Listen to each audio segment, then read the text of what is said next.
Jacob Holt.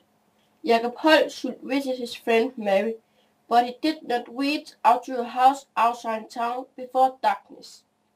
Therefore, he searched after a shelter in Union Springs. In the shelter in Union Springs, he met Nina. After Jacob met Nina, he contacted her and they were lovers. Now Jacob had 2 girlfriends.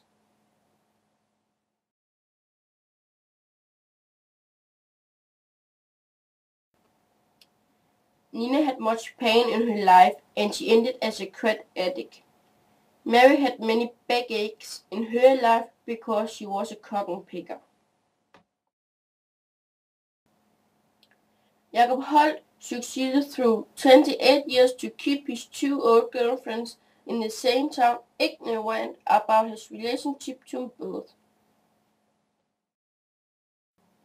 But one day both Nina and Mary were on a school bench in habilitation. One day they sat in class and bragged, "I have a Scandinavian boyfriend."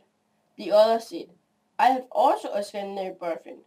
And then they found out that it was the same and they immediately became hard friends.